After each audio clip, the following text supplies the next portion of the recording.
New developments in the wrongful death lawsuit in the death of Bobbi Kristina Brown. A judge rules against Bobbi Kristina's partner, Nick Gordon. The judge said Gordon repeatedly failed to meet court deadlines in the case. He didn't even show up for today's hearing.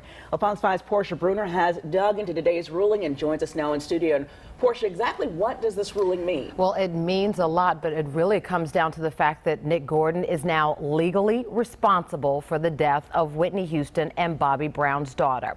But to be clear now, it does not mean he is criminally responsible, which means he will not be arrested. But the judge was clearly trying to send a message that he wanted to hold Nick Gordon accountable. An empty chair, much more than a symbolic reminder Nick Gordon failed to show up for court once again. It's clear that he's pretty much thumbing his nose at the court.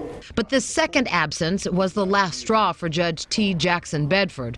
The Fulton County Superior Court judge was clearly irritated by numerous missed deadlines and Gordon's failure to respond to legal inquiries tied to the civil suit filed last year by the family of Bobbi Kristina Brown. He seems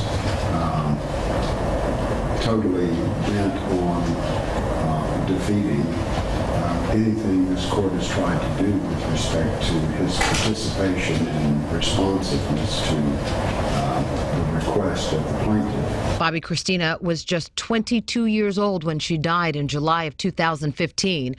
That was about 6 months after she was found unresponsive in a bathtub of the home she shared with her boyfriend, Nick Gordon. Her family was adamant Gordon had something to do with the episode that left Bobbi Kristina in a coma. They filed a $10 million civil suit claiming Gordon injected her with a toxic mixture before leaving her in the tub. Judge Bedford ruled in favor of the family, holding Gordon legally liable for Bobbi Kristina's death. When this defendant appeared on the Dr. Phil show, he talked extensively about the facts of this case. And when Dr. Phil asked him, what about the lawsuit, he said, quote, I ignored it. Well, maybe you can do that on TV, but you can't do it at the Fulton County Superior Court. It's absolutely reprehensible that he's thumbed his nose at the court. And if he's done what he said and what you said and gone out on television and thumbed his nose at the court, it's even more egregious.